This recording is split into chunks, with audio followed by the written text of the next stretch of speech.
Welcome back to the Fuel Your Legacy podcast. Each week, we expose the faulty foundational mindsets of the past and rebuild a newer, stronger foundation essential in creating your meaningful legacy. We've got a lot of work to do, so let's get started. As much as you like this podcast, I'm certain that you're going to love the book that I just released on Amazon, Fuel Your Legacy, The 9 Pillars to Build a Meaningful Legacy. I wrote this to share with you the experiences that I had while I was identifying my identity, how I began to create my meaningful legacy, and how you can create yours. You're going to find this book on Kindle, Amazon, and as always on my website, samknickerbocker.com.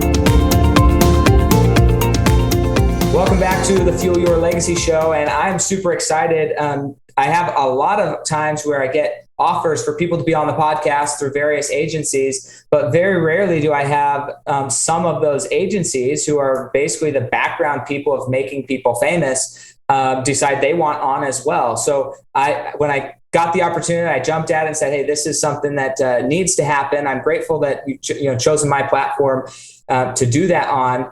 And just kind of a little bit of things about Raymond Rattey is his name, and he has been working in Podcast Connection, served over 70 plus clients, and basically helping people get 50,000 plus downloads per episode. Not every podcast gets that, but that's what they're all working towards. And so some of the things that he's done is he's an entrepreneur, he's a musician, co-founder of Podcast Connection, obviously, but he loves connecting with new people and finding ways to enrich their lives, either through mixing music or, bringing the world new, exciting podcasts and helping those be seen. So I'm super, super excited. It's so funny. The different people that we get to meet and engage with and the value that they add to our lives. So I'm super excited to learn from you today and learn how can we increase our presence, not just through podcasting, but through everything, marketing. How do we really share our message? Because I think that we all have a message to share. Most people just don't know how to share it effectively so that it reaches people they want to. So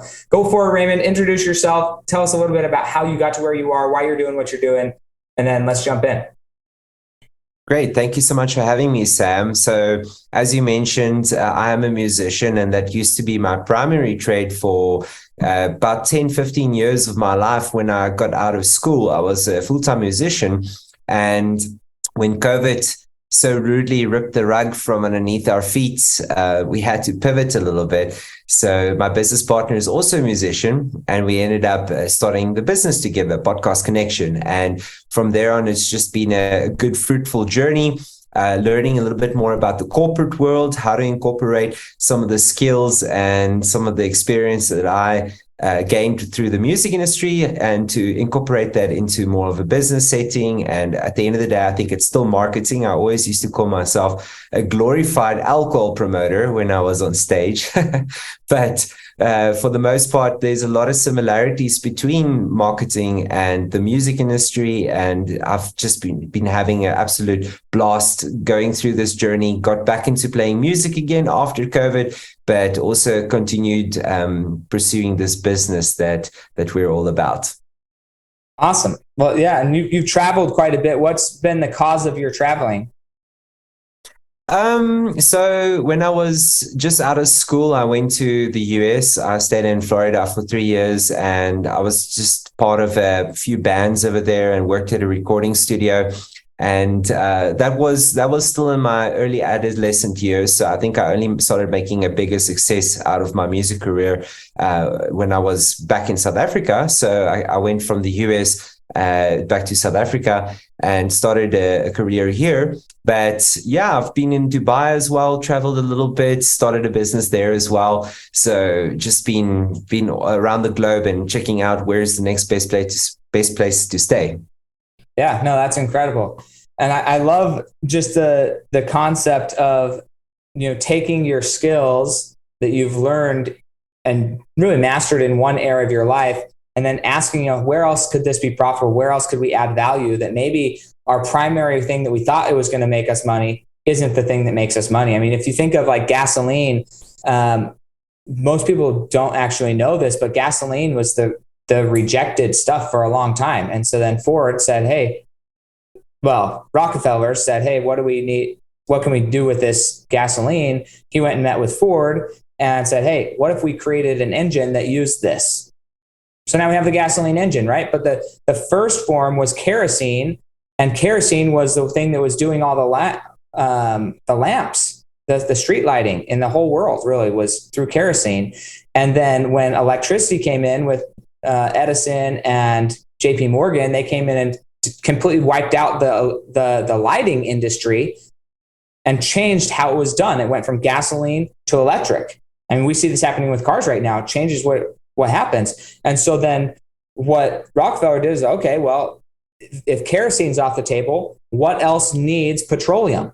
Okay. And so then you have the pharmaceutical industry came from that, because that's using rejected stuff from the petroleum industry. And then gasoline is also, and diesel, they're all variations of the refining process. And it all comes from the same activity. We're pulling stuff out of the ground, crude oil. Where else can we use these same skills, these same resources in a different platform, a different medium to really maximize the rate of return and making sure we don't have any waste in the process of helping people? And so I think that these are really things. Talk about what was the question, or what was the circumstances really that led to you having that thought? I wonder if I could use the same things in marketing other people's podcasts, not just my own business or my own band. That's a great question. As you spoke of the industries, the industrial industry and everything evolving, it kind of got me thinking about how where we are today with media as it is. If you think about it, a few years ago, there were no podcasts. It was just radio. So I feel like everything is moving to on demand. When I was a kid, I used to go to a record store and buy a CD or an album, and now it's on my phone. And same thing with movies. Now that's also all on your phone. And it's crazy how we are moving into more and more revolutionary technology that's just changing the way that we're doing things. So podcasting is definitely, I would say, the on-demand medium for radio, which is the next step of evolution in technology that way.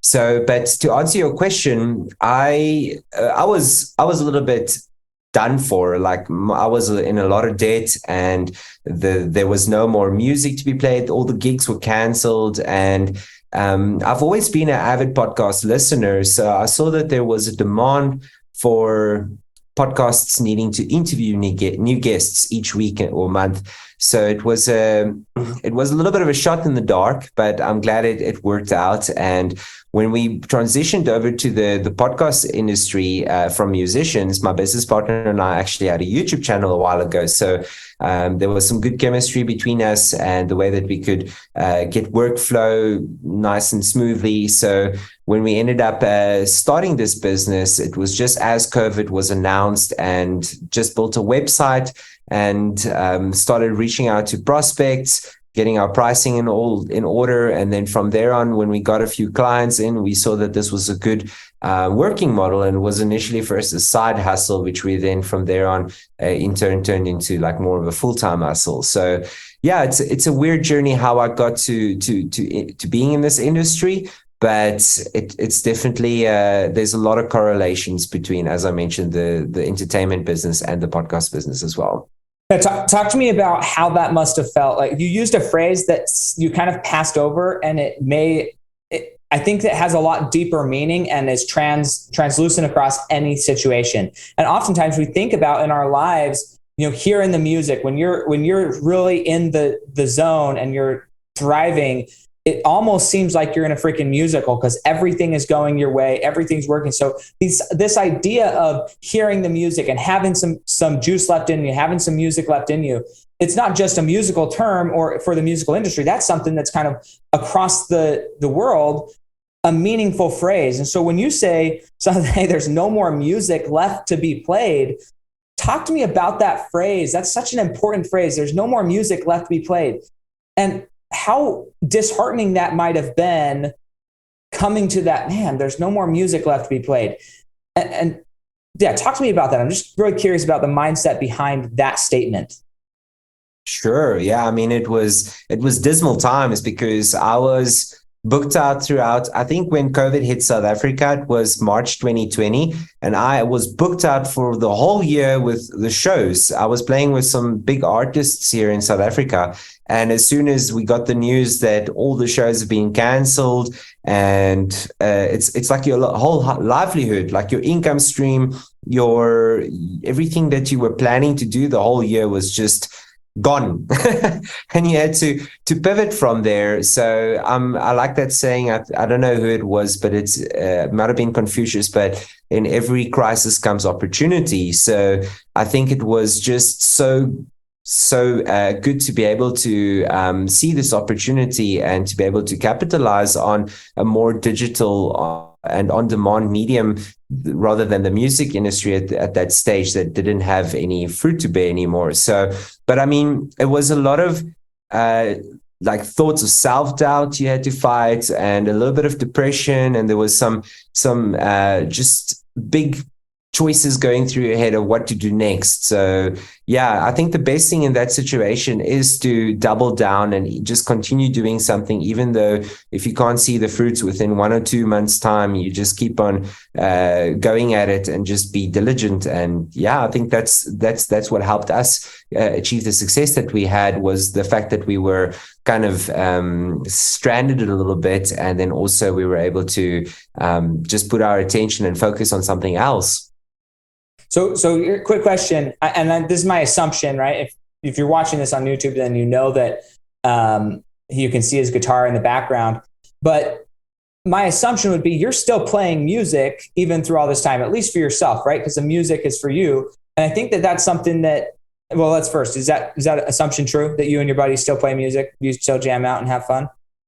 Yeah, for sure, for sure. There's times in business where we didn't talk much music, where it was just business. And I think I left my guitar for about a good 2 years in the case. But yeah, I'm very glad to be picking up the guitar again, to be making music professionally, and to it's weird when you're in a difficult situation as well. And after the music industry kind of disappointed us, I didn't want anything to do with music for a while, and I thought it was this thing that I spent so many years on getting good at and studied music, and now it's all just a waste. So to answer your question, we were still making music for ourselves a little bit, but it was hard. It didn't feel the same. It didn't feel as rewarding or as promising as what it did before COVID hit.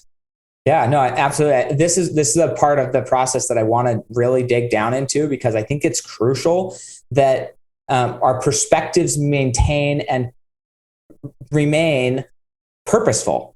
And sometimes when you give your heart and soul to something and it doesn't work out, you can become a little jaded. You can become in a situation where you're just like, you know what, this betrayed me, even though it didn't. The industry didn't betray you. The world didn't betray you. It just happened, right? These circumstances happen in our lives. And if we look at them from a perspective of that betrayed me, then we can feel a little bit remorseful or out of it.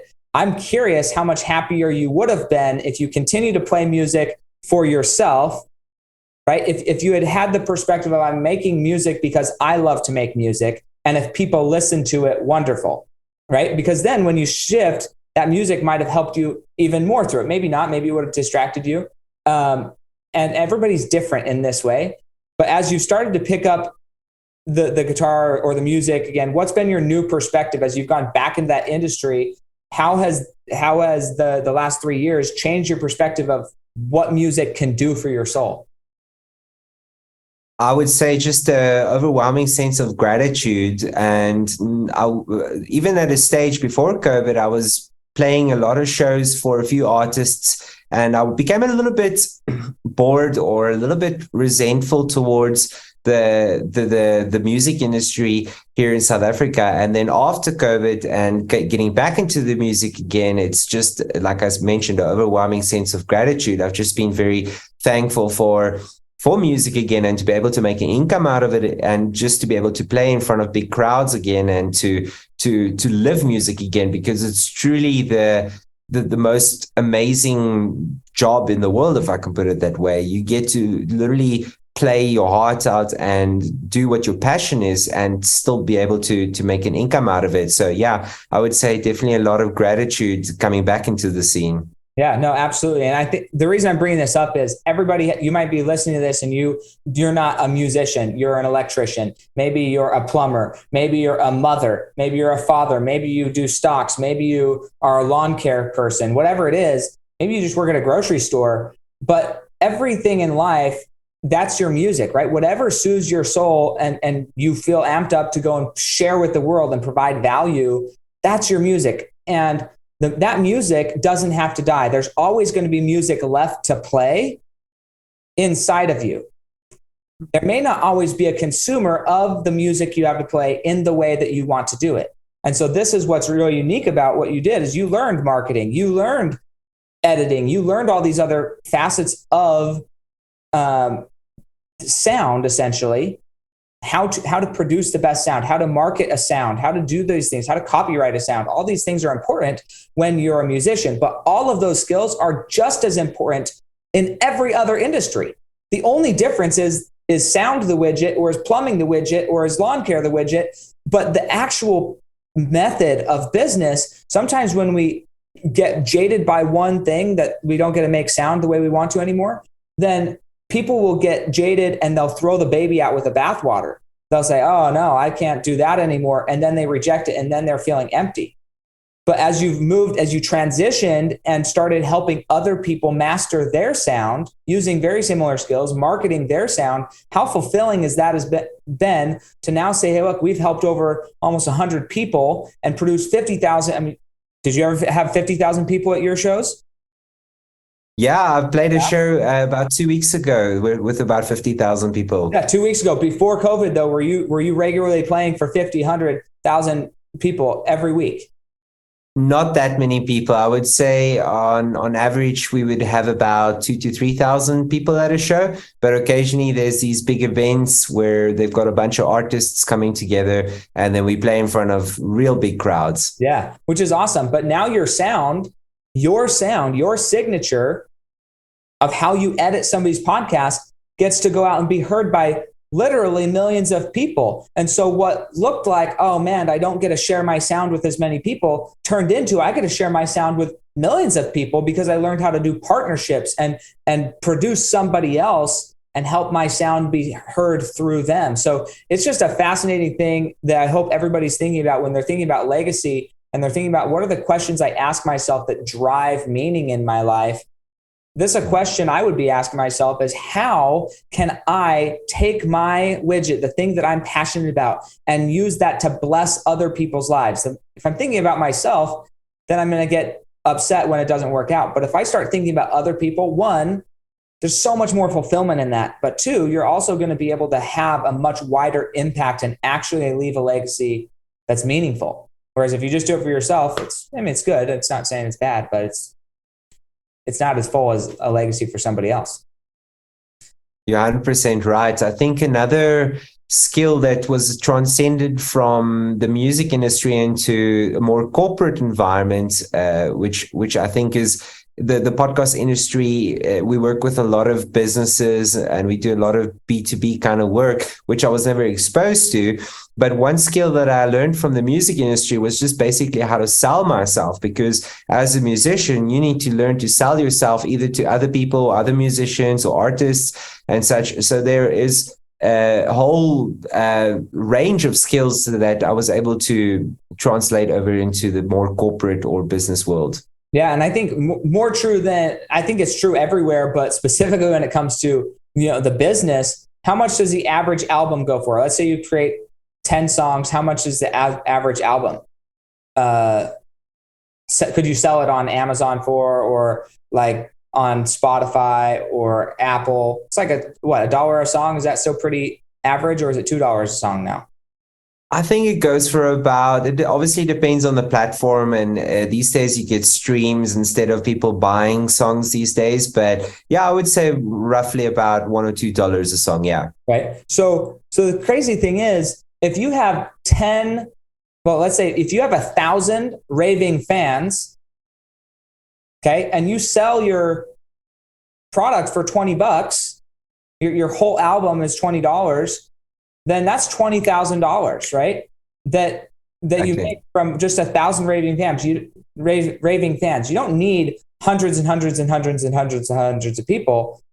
You really just need 1,000 raving fans, and you can make a great living off of that between all the different things you're doing. But I think that that's crucial when you're thinking about how do you sell yourself. You have to sell yourself to business. You have to sell yourself to producers. You have to sell yourself to other musicians. You have to sell yourself there. But also you have to learn how to sell yourself to your consumer. And it's a 2 or 3 way sale. And a lot of people are focused only on the consumer, or they're focused only on the business to business. The best way to get a business to start offering your product is to sell the consumer on it. And so then the consumers are going to the business saying, hey, why don't you offer this product? I want this product. Where is it? Okay. That's the best way to get your stuff on the shelf, is sell it to the public. I mean, the media does this all the time. They sell whatever crap they're selling to the public, whether it's right or wrong. And then the courts, everybody, they just have to do what you were convicted in public opinion, regardless of what other thing says. And so I think that that's a really crucial element of learning how to sell yourself. Okay. So I have a question about this, because I think there's going to be a lot of overlap here into a lot of different industries. But let's talk about podcasting specifically, because that's more of where your business and your niche is now, as far as serving other people. And obviously you're still making music. You're still doing things that are meaningful there. What are some of the best ways to monetize your podcast? And not just from a podcast host perspective, but obviously you've chosen to monetize podcasting by maybe not even producing a podcast, but by being a middleman to help guests get onto show, or help show get guests, right? So there's lots of ways here. I'm curious if you could just outline maybe the top 10 ways of monetizing a podcast, because a lot of people don't fully understand that aspect of it. So they think, well, why do you have a podcast? Well, I'll explain that, why I have a podcast, after, but I'm just curious, looking at the monetization side of it. Sure, I'd love to hear why you have a podcast, but I think the best ways of monetizing your podcast, obviously, I don't know if I have 10 suggestions, but 10 tips for monetizing your podcast, as it can be quite industry specific, or it can be quite arbitrary if you're not really able to measure the gain that you're getting from podcasts. There's a lot of people that have podcasts and they're just doing it to try and create some extra awareness or exposure for their brand or product or service. But I would say the best way of monetizing a podcast is when we're looking at booking our clients on podcasts. A lot of the shows are starting to charge fees. I mean, we booked a client of ours on a podcast, I think 2 months ago, on David Meltzer's podcast, and he charged $20,000 for our guest, or for our clients to be a guest on his show. So, I mean, if you can get one person paying $20,000 a month to be on your podcast, you'd be sitting with a big smile on your face. But I guess growing your podcast to the point where you can start vetting your guests and charging them fees is one way of monetizing your show. Another way is obviously running some ads on your podcast. But when you're running ads on the podcast, you obviously run the risk of maybe annoying your audience a little bit if you've got too many ads. Like, for instance, if you've got a pre, mid, and post roll ad, there's a lot of ads going on there. So, but at the same time, if you are promoting good products that's actually really useful to your audience or valuable to your audience, then that's obviously going to be in their benefit if they really are looking for some of the products or services that you are promoting on your podcast. So promoting something on your podcast, whether it be related or not, is definitely a good way of also monetizing your podcast. Thirdly, I've seen a lot of people monetize their podcast purely just by doing content marketing. So, for instance, if you've got let's take a random example, if you've got a podcast talking about fly fishing and you just came up with 3 or 4 good fly fishing lures, and people are listening to the show because they want to learn more about fly fishing, and you're promoting your lures to them as that's your business, then that's a good way of doing some content marketing, basically either educating or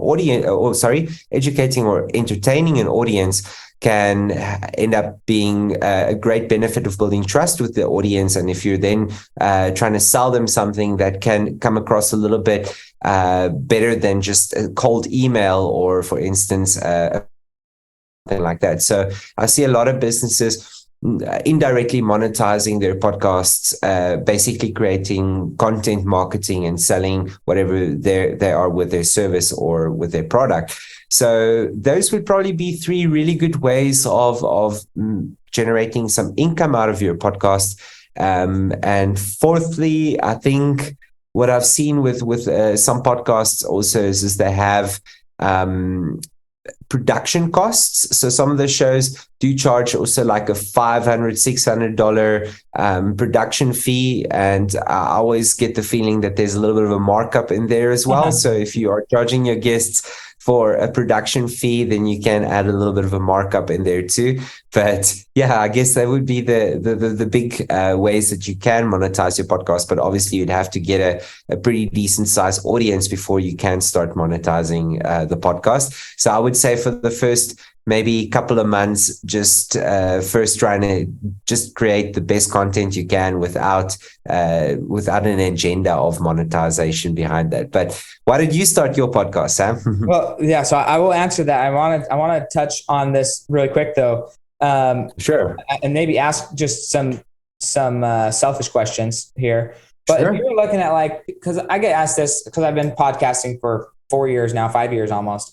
So I get asked this a lot. Now, I've never monetized my podcast in the traditional way that you might think, right? And there's lots, in my mind, money. I was having a conversation with my son today. He's like, well, one of my sons says, why do you care about going all to your work meetings?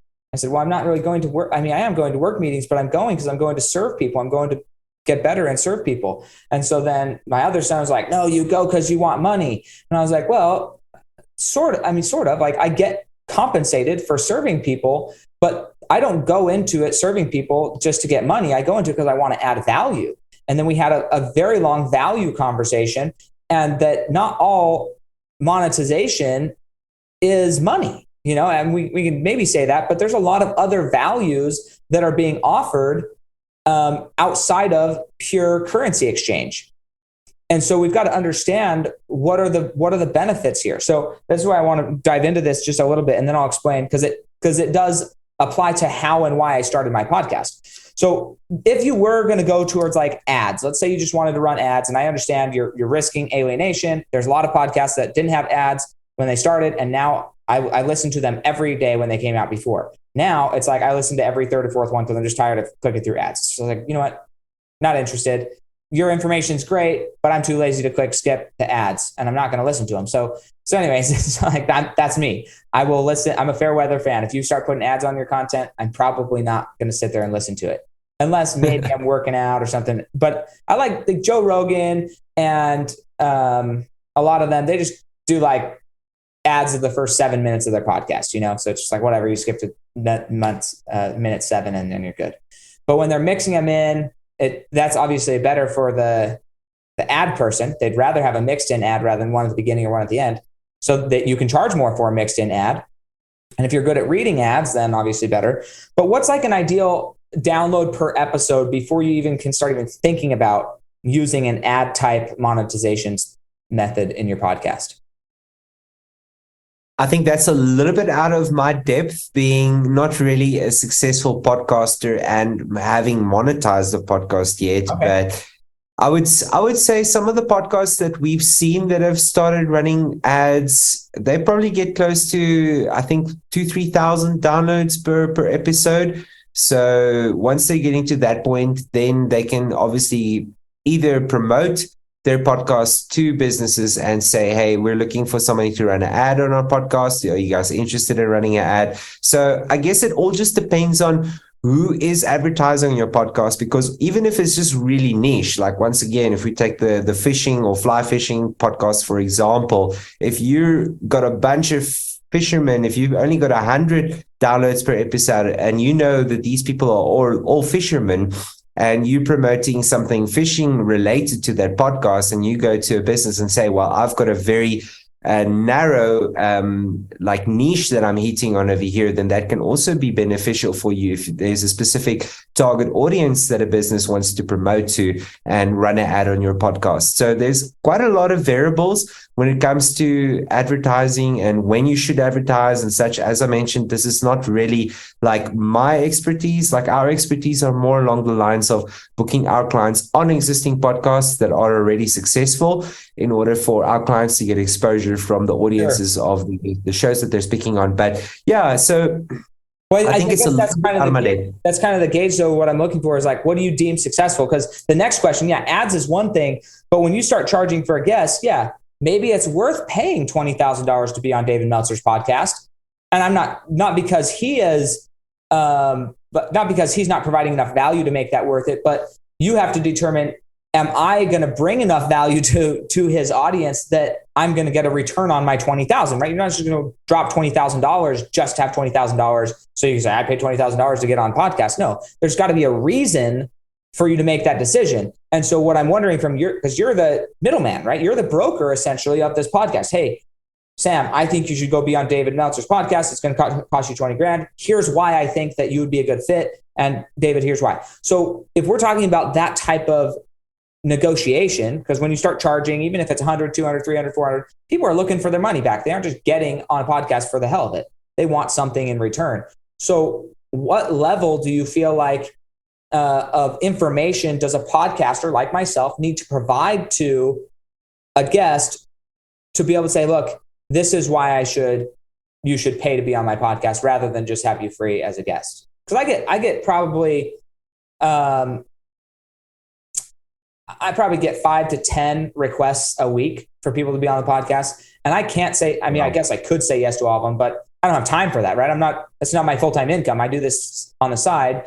But frankly, some of them I'm like, I've heard that story 1,000 times, don't want to do it, or there's restrictions or whatever. So I don't say yes to everybody. When I find somebody like yourself that's interesting and I really am interested in learning more about something, then I will say, hey, I want to know more. And I want you to share that with my audience, because I get a lot of people who listen to my podcast who want to start a podcast and like, well, how do I go about starting it? So that's why I said I want you on. But that's a really long everything. So let's start with the question. What type of information does a podcaster need to offer up to somebody like yourself to determine whether or not you'd recommend somebody paying to be on somebody's podcast?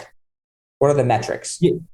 Yeah. So first of all, thank you for for accepting me out of all the many people that you do interview or that you get submissions for. I really appreciate that. But I think basically what we look at when we are connecting our clients to podcasts is, first of all, they want to speak on a specific kind of podcast because there's a specific kind of audience on that show who they obviously think can become either their following for social media, or they think that they could get some leads and sales out of speaking on a podcast. But just on that note, I think it's very important to, whether you're starting your own podcast or if you're going to go speaking on a podcast, is not to go on that show with any agenda of making sales or of getting a return from it. Because a lot of times I've seen people speak on podcasts and they build up good trust up until a certain point where they're giving an elevator pitch, or they're maybe talking a little bit about themselves or their business too much. And then they end up breaking a bit of trust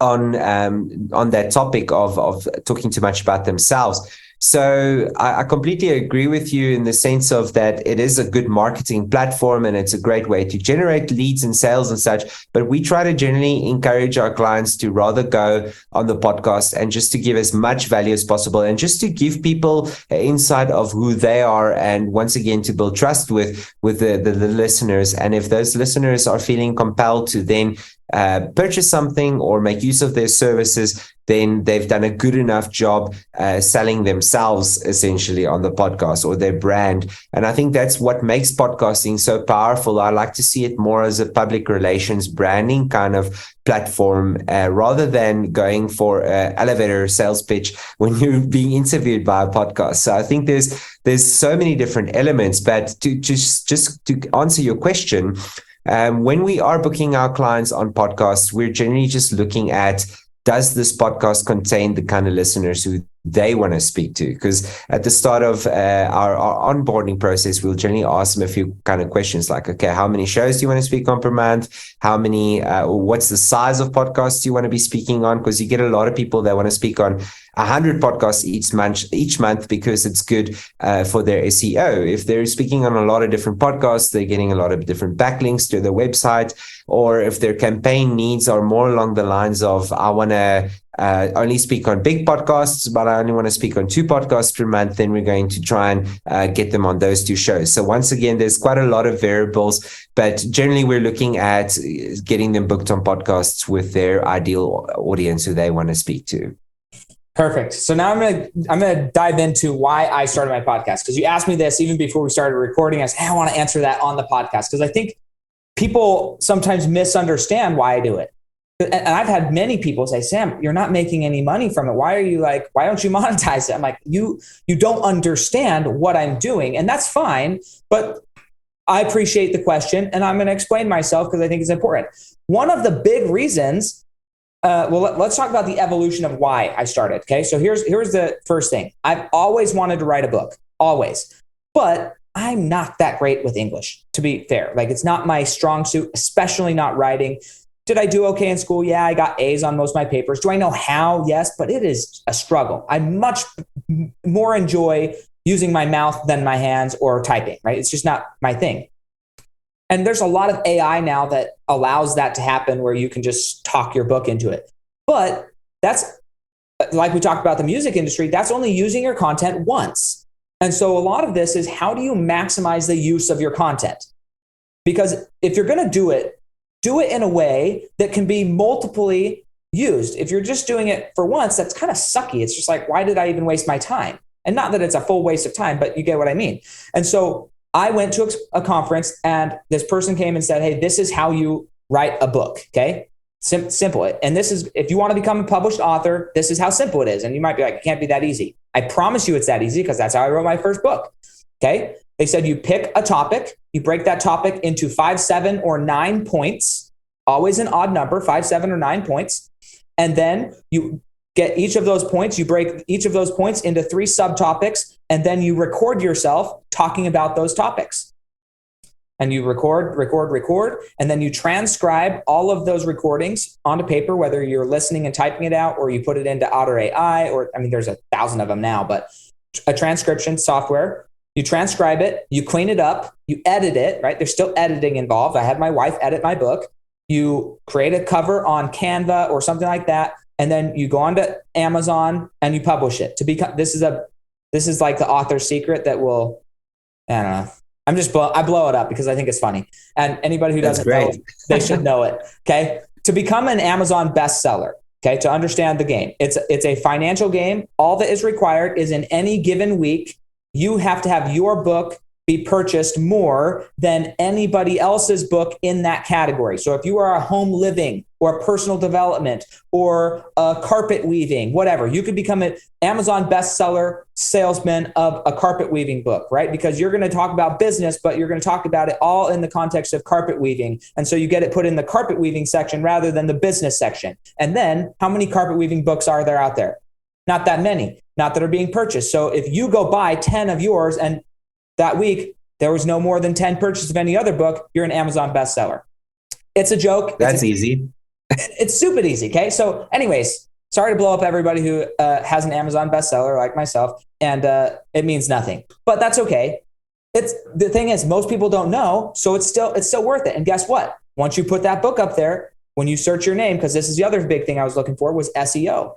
Once you put your book on Google, it gets recommended as Google Reads. So if somebody searches my name, even if I wasn't previously the front page before, on the right-hand side, there's a picture of my book, my face, on Amazon, on Google Reads, on eBay, on Walmart, where you can go purchase my book.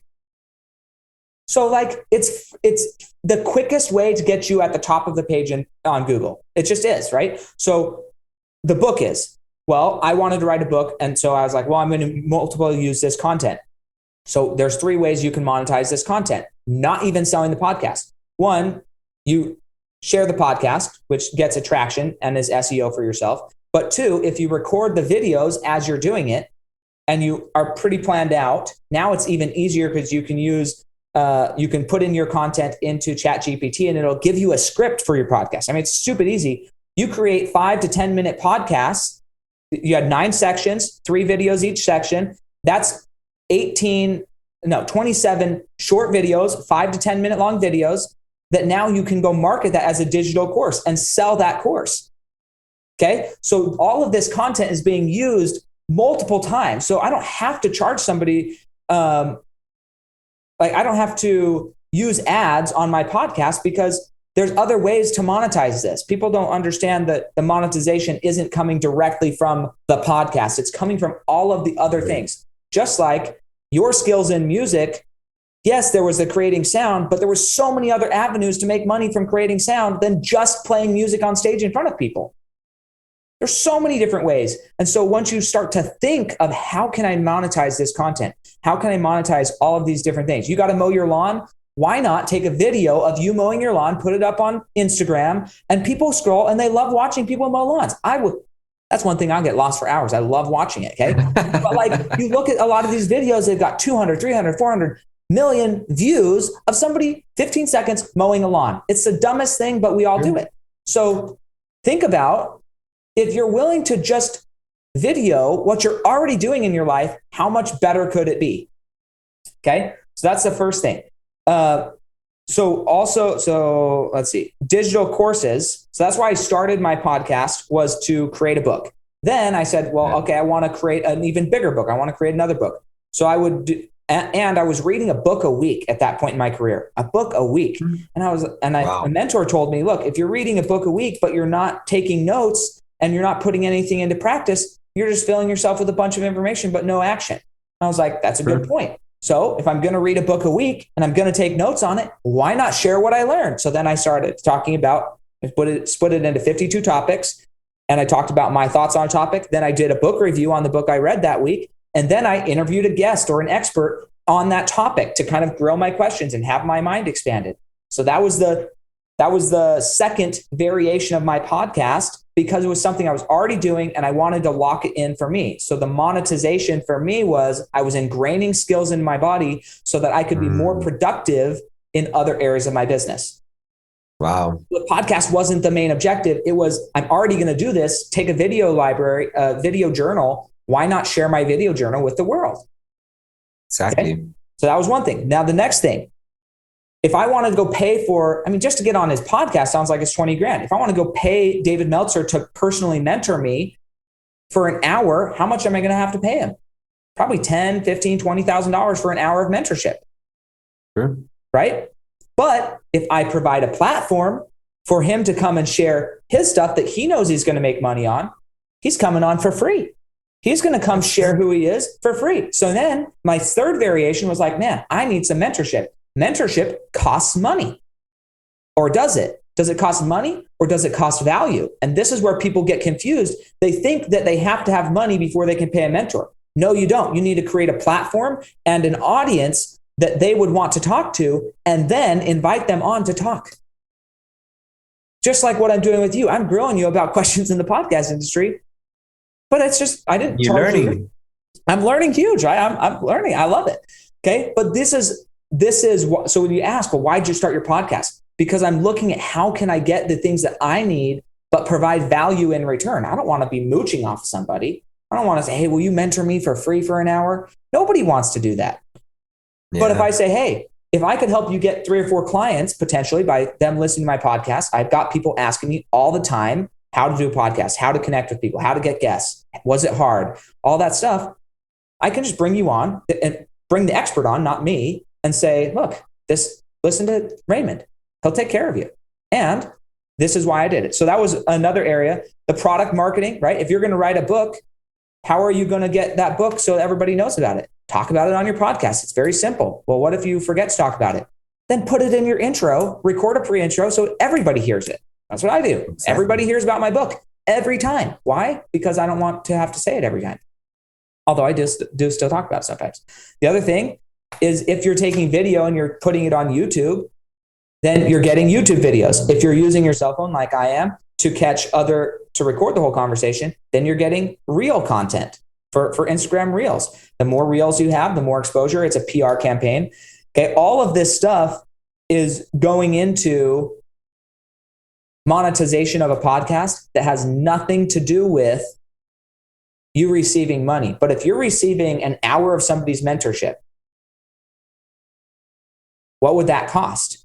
If I'm doing one podcast a week, that's 52 podcasts. I'm getting mentored by 52 professionals in their career, that most of those people have things that are way more like their skills about life and their thought processes are translucent across all industries. So I'm still growing. I'm getting the value of mentorship from business owners, successful business owners. Let's just say each person would charge me $5,000 per person. 5,000 times 50. Okay, you guys following this? That's a lot. That's like $60,000 worth of value. Well, 5 times 5, what's 25? 250,000? Yeah. It's $250,000 worth of value. That's how I'm monetizing my podcast. That's $250,000 that I didn't have to pay. I mean, I still pay to produce my podcast, which costs me money, but that's a smidgen, right? The markup you were talking about. There's a markup there. It doesn't cost that much to produce. But I mean, I guess it could, but my wife produces mine for me and it's fine. But that's something that's fascinating. And how am I monetizing it? Not all monetization comes in the form of dollars. And we've got to wrap our head around that, because that's the facts of life. Right. Sure. And as you said, if you go into it thinking, how many dollars am I going to get back? The answer is probably zero, not because you couldn't have, but because you didn't go in looking to add value. You went in looking to take value. And anything in life, any endeavor, in your relationship, in your parenting, anything you do, if you look in trying to be a moocher and a taker of value, you will not get anything. On the flip side, if you go in looking to add value, value comes back. It's just how life works. Exactly. I think one thing that I wanted to add to your indirect monetization of a podcast is also, we've heard a lot of our clients who we book on a podcast actually hit it off really well with the host, and they end up building some sort of like a referral network with the host, or a lot of times the hosts are so well connected in their industries as well that they're able to open up some other doors for the guest who was on their show. So there's that whole aspect of networking and actually connecting with the podcast host as well afterwards that also bears fruit. Yep. And that's exactly right. Like in my professional career, that has nothing to do with what I'm talking about right now. I've gotten clients who were guests on my podcast. I've gotten clients from referrals of guests on my podcast. And so all of that, it really all plays into it. So it's an ecosystem. And I love the way you put it, that it's really like a PR campaign. And I don't know of any better way, frankly, because I've paid like for PR blasts where they go and post like 200 articles across the web for you or whatever. I've paid for those. A written press release does not do the same impact as a podcast will, because a podcast is going to show up in the written content of Google. It's going to show up in the picture content when they do a little thumbnail of you, and it's going to show up in the video content.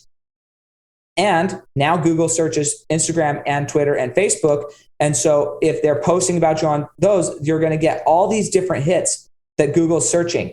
If you go do a press release, you're going to get the benefit of that one place that's hit it, and maybe 20 or 30 or 200, but it's only searching the written. And then you have to figure out how much other written media is there, like news media. Every day, you don't have a freaking chance. And it's just crazy. So I think podcasting is the best way to build and outrank people in SEO than I can think of any other single mechanism that would just naturally flow into that.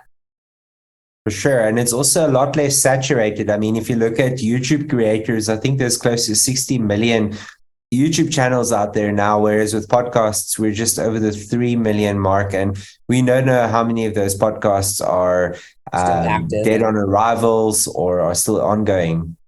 Yeah. No, you're exactly right. So it's just fascinating. So, because we don't have much time left, and I'm sad because I did not get to everything I wanted to talk about. But that one question I wanted to talk about. So I'm curious if somebody was going to start a podcast, um, and you see, and I don't know how much of this you know, but you're a producer, so you know the sound side of it. I get this question all the time. So I'm like, okay, well, let's just ask it here. I started my podcast on Anchor, is where I started. It was free, inexpensive, very, very, very simple process. I mean, there was no difficulty. If you want to run ads, they'll let you run ads, get a smidgen of nothing, but they'll let you run ads automatically. But there's tons of different platforms to host a podcast. And so this is the thing that they're like, oh, if there's too much indecision, give me like three, like low budget, mid budget, high budget. Where are people hosting their podcasts at? So if you wanted a low budget, you could obviously go to each of these platforms and like manually upload your podcast episode to each platform, whether it be like Spotify or Apple Podcasts and Stitcher, all these platforms. You can go and manually upload your episodes to each one of these platforms, and you just have to create obviously an account with them. And that's like probably the cheapest way of doing things. Most of the people that we know and we work with use Buzzsprout. So Buzzsprout is quite a good service to basically only upload one file then onto Buzzsprout, and then they distribute it from there on to all the other platforms. That's Buzzsprout, Buzz Sprout. That's correct. Yeah. So they're pretty good. And then as you mentioned, I think Anchor also has a way of distributing the episodes to other platforms as well. If I think it was Anchor. Anchor's contract is sucky because it owns your content and it owns your podcast. So, ouch. Yeah, it's like long term, it's not as good. Okay. That's one of the reasons I switched. I use Spreaker, SP. Okay. Right now, Spreaker is nice because it APIs into all the different places. So that's easy. One upload. Also, it connects with Headliner. Headliner is another app that automatically takes sections of your podcast without you doing much effort for it, and markets it. It automatically uploads it to YouTube. It automatically does a lot of those things. So that's beneficial. And then Libsyn is another one that I've heard of. I tried Libsyn and it was way too confusing for me. It was like not simple. And I was like, I don't like this. As a one-man band, basically, it's too complicated. But that was just me. I think that Lisbon is a little bit more geared towards people who are running RSS feeds and those kind of things, where you've got to then make sure that your RSS feed is on other platforms as such. So I haven't used Lisbon as much, but I know that is also one of the platforms that a lot of people are using. Yeah.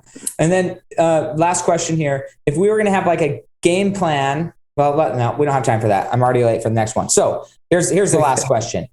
If somebody wanted to reach out to you and ask all the questions themselves, because we ran out of time and I want to respect your time, where would they go to get a hold of you? Because I have people who want this. They want to get a hold of somebody who can help them. And I just say, oh, this is what worked for me, but I don't have a course for it. So where would they go?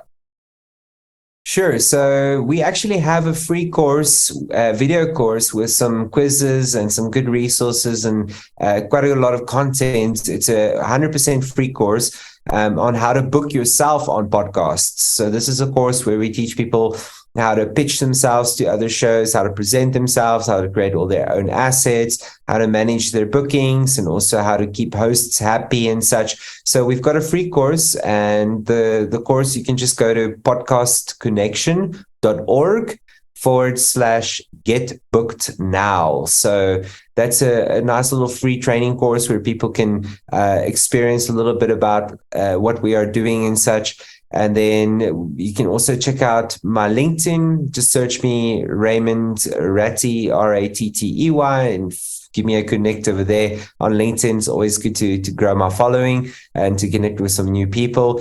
So yeah, I would say those would be the two good options where people can find me. Awesome. We should have all of that in the show notes. So that's nice and convenient for everybody here involved. But hey, thank you so much, Raymond. It's been awesome. Thanks for asking that question. Nobody asked me, so I'm glad I got to answer it today. for all the listeners, and hopefully they gain something from it. For sure. Thanks for having me, Sam. Yeah, you too. And enjoy South Africa and keep up on the music. Will do. Thank you so much. Yep. Have a great day. Bye. Thanks, you too. Thanks for joining us. If what you heard today resonates with you, please like, comment, and share on social media. Tag me. And if you do give me a shout out, I'll give you a shout out on the next episode. Thanks to all of those who've left a review. It helps spread the message of what it takes to build a legacy that lasts. And we'll catch you next time on Fuel Your Legacy.